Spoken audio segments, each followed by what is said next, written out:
Sa Malolos, Bulacan, ang maingay daw na inuman na uwi sa rambulan sa video na ito. Makikita ang mga tao na nagkakagulo at maririnig ang sigawan at murahan.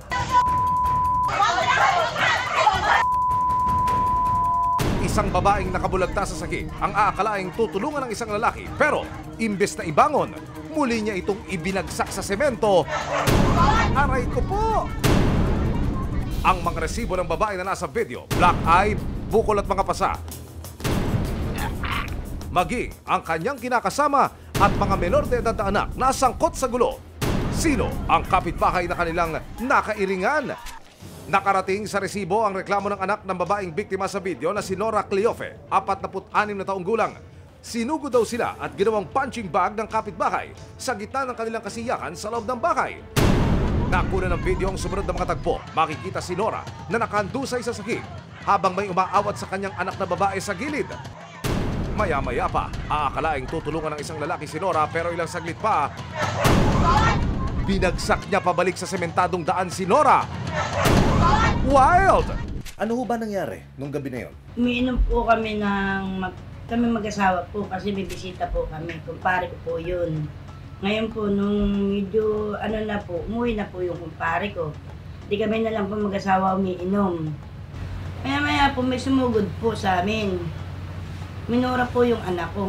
Di ginawa ko po, napagmurahan po ako. Maya-maya po, hinila po yung anak ko. Pag hinila po sa anak ko, di yung tumulong po ako, tinulak po ako. Naging malinaw sa inyo, Aling Cleope, kung bakit to unang sinita yung anak ninyo? Ayun nga po, nakakapagtaka. Baka po iniisip nila na bisita ko lang din yung dumating. Hindi po siguro inaano nilang anak ko. Lalapitan ako ng anak ko, ayaw po nilang palapitin. Ang ginawa po sa anak ko, sinakal na pa ganyan, nakaangat na po yung paa. Hindi pa po na siya, sinuntok yung anak ko. Tapos nagwawala pa rin po yung anak ko, nagwawala pa rin po, nagmumura. Gusto pong malapitan ako eh. Gusto pong malapitan ako hanggang sa minura na po sila. Yung karapatan nila para gano'n ng anak ko. Siyempre, nabuhal na po ako, nagalit na po ako. Talagang hanggang sa pasugod na po ako sa kanila. Halos wala na po makapigil sa akin. Una po, sinuntok po ako. Minaliwala ko po. Aliwala po. Tapos inuntog po ako sa pader. Dito po. Hindi, may bukol po ako. Sige, baliwala pa rin. Nung time po na talagang pangalo suntok sa akin, bumulagta na po ako doon.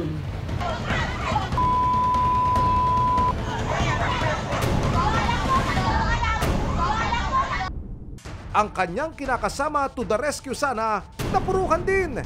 Ito po yung ribs ko po. Ito, parang hinahirapan pa akong huminga. Tapos ito po. Dito. Pag konektado po, pagka oras na huminga ako ng masakit po. Kinubli ko na yung aking katawan para hindi na siya dahil wala na pong malay. Ngayon, ako po, sa akin nabuntunin ng nila. Sabi dyan mga bata yata na lagi dyan, sabi, Diyos por lusigang inano sa'yo. Hindi ko nga alam kung buhay pa rin ang asawa ko nung nagising ako, hinahanap ko sana lang ako nung Marangitanod. Ang 16 na taong gulang na anak ni Nora na nasa video ay nagpupumilit na malapitan ng ina. May natamuring ilang sugat at pasa mula sa insidente. Yung umaawat lang po ako nagulat na lang po ako, bigla po ako sinapak ng lalaki. Tapos sabay po sakal sa akin. Galit na galit po ako, gusto ko kung ano yung lalaki, wala lang po talaga akong laban. Inaawat po kasi ko nung asawa. Inaawat po akong lumapit dun sa asawa niyang umaano sa nanay ko. Gawa ko na lang pong umiyak nun. Lumabas po yung anak po yata niyang babae. Hinablot po ako sa bunot po. Hinablot po ako, hanggang sa napatuwan po ako. Naano ko din po siya, kaya po nalabanan ko na. May mga pasanga po ako. Ito po yung bakas ng sakal. Ito po. Hanggang dito po yung maga. Isang pader lang ang namamagitan sa bahay ng dalawang panig. Kaya naman habang kapanayam namin ng asawa at anak ni Nora, dahil nagkakarinigan at bago pa magkainitan ulit, itinigil muna namin ang interview kay Nora.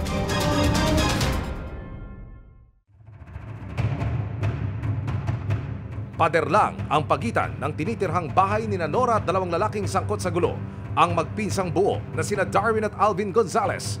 Nagkalapagan na ang dalawang panig ng kanilang bersyon ng mga pangyayari noong gabi ng July 14. Yung Alvin po, sumugod sa bahay namin. Maingay daw po kami. Dire-diretso po, wala pang pasintabi, minura kagad ang anak ko. Ma'am, hindi ako pumasok doon. Malabo. Ang nangyari ho ay... Diyan lang Dito po yun. ma'am. Siya mismo ang lumalapit sa amin nanggugulo po. Kasi hindi namin po ito kilala eh. Di naman ni na Alvin at Darwin, lasing na raw si Nora at siya pangarawang naunang nanggulo. Curfew hour na po yun, ma'am. 9 to 10 na. Bali dito po ako nakaupo, ma'am. Ngayon, lumabas siya. Ngayon, minumura ako dito sa harap. Pagmumura ka ako, ate matulog ka, bigla akong sinampal po. Kaya ako naman, naano ko lang siya kundi, may tulak. Pero hindi ko po talagang gustong saktan siya. Sobrang kalasingan talaga siya, ma'am.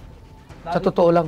Sino bang makipag-away sa babae, alam mo na may kaso ka dyan. Ang say naman ni Nora, Bumulagda na po ako. Halos nupaypay na po ako, wala na akong laban. Akala nung iba nakakakita ng video, tutulungan ako, yung pala ibabagsak pa ulo ko. balak naman daw talagang tulungan ni Alvin si Nora nang matulak at mapahiga ito sa sahig, pero... Tinusok yung mata ko, ma'am eh. Kaya na... Opo, sa sobrang lasing niya. Yan, ma'am, yun, yun, siya yung nakahubad. Lasing ko talaga. Hindi pa mangyari yun, ma'am, kung hindi siya magamon dito sa amin. Mula rito, nakisali na raw ang mga miyembro ng kani-kanilang pamilya kaya naging full-blown rumble na.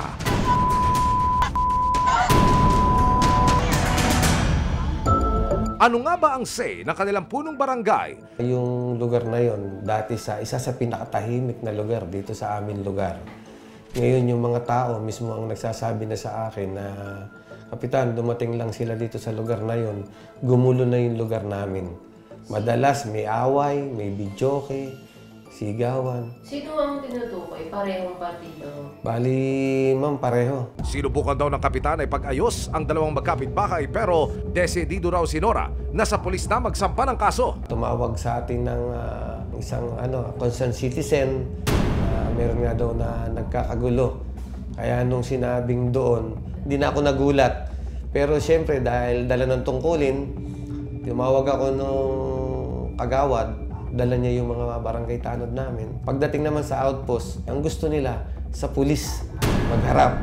Nitong July 18, sa payo ng Malolos PNP, sinamahan ng resibo sa ospital si Nora para kumuha ng medical certificate mula sa medico legal. Ito raw ang kanyang pangakawakang resibo para makapagsampa ng kaso laban sa mga nanakit sa kanila. Ito pong ginawa ko na ito, mga certificate, para po yung mga ginawa sa amin mag-iina, pati sa asawa ko, kailangan ko po ito para mag-file ng kaso, ng demanda, para sa taong nang bugbog sa amin. Gusto ko lang po, yung taong nang bugbog sa amin, hindi na maulit na gawin pa sa iba ang ginawa sa amin na mag-iina at sa asawa ko. Wala nang ibang masaktan pa. Ayon sa medical legal certificate ni Nora, dalawa niyang anak at kanyang kinakasama, minor physical injuries lang ang natamo nilang magkakaanak. Sa ilalim ng batas, hanggat hindi serious physical injuries ang natamo ng complainant, hindi na agarang maipakukulong ang inireklamo pero maaaring sampakan sila ng kasong physical injury at paglabag sa Violence Against Women and Their Children Act. At para magawa ito ni Nora, kailangan niya muna ng certificate to file action mula sa barangay at Lupon matapos mag-hearing dito. Kaya nitong Miyerkules, kasama ang resibo, nagtungo si Nora sa barangay hall para magpa-blatter at formal lang mag-straight hook ng reklamo. Ang inaasahan ko na lang po, na magkaroon ng ustisya at katarungan nangyari sa amin. Sana naman po huwag mabaliwala. Ito pong tao na to, hindi na tao eh. Demonyo na po. Bakit niyo po nasabi yun? Papatay na po gagawin sa akin eh. Kita po nyo, nung ibinaldog ang ulo ko, pumwesto pa. Sina Darwin at Alvin naman nag-counterpunch ng kanilang reklamo laban sa pamilya ni Nora. Kasi ang gusto din namin kung maayos na lang. Ganon din po ang gagawin namin kasi may anak akong maliliit. Nagka-trauma yung anak kong 5. Child abuse din po ang kaso nila sa amin. Mayroon po kami. Para sa kapitan ng barangay, dahil ayaw mag-peace be with you ng magkapitbahay, magkakaroon na ng pagdinig sa kanilang barangay sa lalong madaling panahon. Ang gagawin naman ng barangay, i-schedule yung kanilang patawag na magkakaroon tayo ng 3 patawag sa kanila hanggang sa ililipat natin sa Lupon. Pag hindi sila nagkaayos doon, doon mag-i-issue ang barangay ng certification to file action para kung sino yung gustong magdemanda. Akit na sila ng korte. Kapag napatunayang may grounds, posibleng makarap sa kasong physical injury at paglabag sa Violence Against Women and Their Children Act ang mga kapitbahay ni Nora. Ang magkakapitbahay kailangan may konsiderasyon sa isa't isa. Pairalin ng respeto at kung maaari, huwag idaan sa bote ang usapan para ang gulo at karahasan ay maiwasan.